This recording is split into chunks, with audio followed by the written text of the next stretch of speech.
Selamat Shalom, selamat pagi Bapak Ibu sekalian. Saya Immanuel Yenu, pelaksana tugas Ketua Gerakan Merah Putih Provinsi Papua Barat,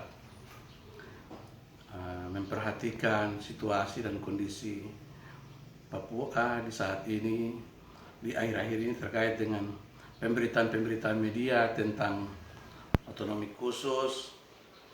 Kami dari Gerakan Merah Putih, selaku pribadi, saya merasa penting untuk memberi sedikit informasi kepada masyarakat tentang otonomi khusus itu sendiri, bahwa negara hari ini memberi otonomi khusus kepada masyarakat di tanah Papua. Negara merasa bahwa Papua daerah yang perlu didorong lebih maju, untuk lebih percepat pembangunannya, sehingga perlu adanya otonomi khusus. Otonomi khusus di tanah Papua telah berjalan hampir 20 tahun sejak ditetapkan pada tahun 2001. Otonomi khusus dengan tujuan, dengan adanya otonomi khusus bisa mengangkat harkat dan martabat orang asli Papua di atas tanah Papua. Dan semenjak otonomi khusus digulirkan, saya ingin memberi informasi bahwa telah memberi dampak yang baik bagi masyarakat di atas tanah Papua. Kita bisa melihat Papua sebelum ada otonomi khusus dan Papua sesudah ada otonomi khusus. Di mana Papua setelah ada otonomi khusus, kita bisa lihat bahwa pembangunan begitu pesat di dua provinsi ini, di Provinsi Papua dan Provinsi Papua Barat. Lebih khusus di Provinsi Papua Barat kami bisa melihat sendiri, di Manokwari, Sorong, dan kabupaten-kabupaten lain, bahwa tadinya sebelum ada provinsi, tapi juga sebelum adanya otonomi khusus, kami begitu tertinggal. Tapi dengan adanya otonomi khusus, kami begitu leluasa. Pesawat berbadan besar bisa masuk dengan gampangnya di Manokwari, di Sorong, dan memuat anak-anak Papua keluar daerah Papua untuk bisa menikmati pendidikan di Indonesia lain. Itu dari sisi pendidikan. Anak-anak Papua bisa menikmati pendidikan yang tadinya susah untuk kami jangkau, kami bisa menjangkau. Tapi juga dengan adanya provinsi di Papua Barat, ada Universitas Negeri Papua yang hari ini juga melahirkan banyak anak-anak Papua. Pendidikan tidak lagi menjadi sesuatu yang langka di atas tanah ini, tetapi menjadi sesuatu yang mudah dapat dijangkau oleh anak-anak Papua. Dari sisi pendidikan. Begitu juga kesehatan. Banyak rumah sakit yang tadinya tertinggal dalam fasilitas, sedikit demi sedikit dibenahi. Dan orang Papua bisa menikmati sarana kesehatan dengan baik. Juga pembangunan ekonomi rakyat, masyarakat juga boleh mendapat ruang untuk berusaha.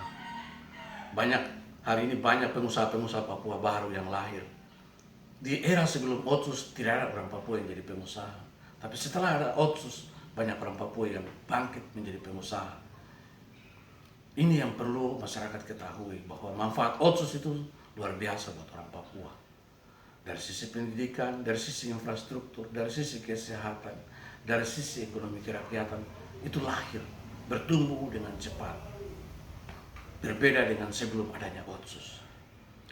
Kami sadari bahwa memang masih ada kekurangan, tetapi mari kita benahi pelan-pelan. Kita bisa membayangkan sendiri bagaimana kalau Otsus itu tidak ada. Kalau Otsus tidak ada, itu dia berdampak luas bagi orang Papua. Hari ini adanya Otsus, kita punya gubernur dan wakil gubernur, itu orang asli Papua.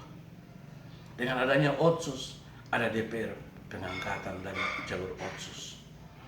Ada juga MRP, Majelis Rakyat Papua, yang adalah produk Otsus. Kita bisa membayangkan kalau Otsus tidak ada, itu berarti kita melaksanakan undang-undang yang berlaku secara nasional. Itu berarti bahwa siapa saja anak bangsa dari Sumatera, dari Maluku, dari Jawa, dari Madura, dari Kalimantan, boleh saja datang kemari jadi gubernur di tempat ini dan wakil gubernur. Begitu juga DPR pengangkatan Otsus tidak ada lagi, MRP pun tidak ada lagi. Ini kerugian buat kami. Sehingga menurut saya mungkin belum perlu sekarang kita menolak Otsus. Memang perlu sekali bahwa kita harus melaksanakan undang-undang yang bersifat nasional. Tetapi untuk Papua, pelaksanaan undang-undang yang bersifat nasional mungkin sabar dulu. Kita tetap jalan dengan Otsus dulu. Sehingga memberi ruang bagi kami untuk berkembang dulu. Karena kalau kita menolak Otsus, itu berarti kita akan melaksanakan undang-undang nasional dalam kondisi orang Papua yang belum siap untuk bersaing, berkompetisi secara nasional ini. Itu akan menjadi kerugian buat kita. Kita ambil contoh saja penerimaan pegawai kemarin yang sifatnya online. Orang Papua banyak yang tidak lulus seleksi. Dan itu terjadi protes di mana-mana.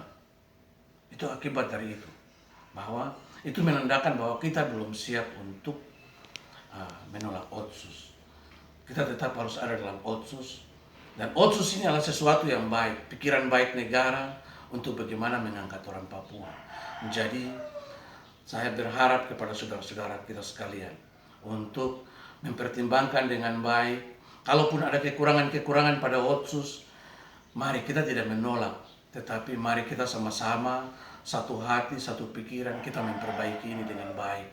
Sehingga Otsus ke depan lebih memberi dampak kepada orang Papua.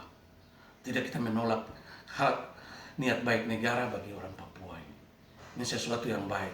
Dan negara telah memberi kewenangan ini kepada kita, mari kita gunakan dengan baik.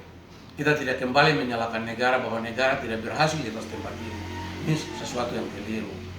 Bahwa negara telah memberi kewenangan bagi gubernur, kewenangan bagi DPR, kewenangan bagi MRP untuk mengatur semua ini.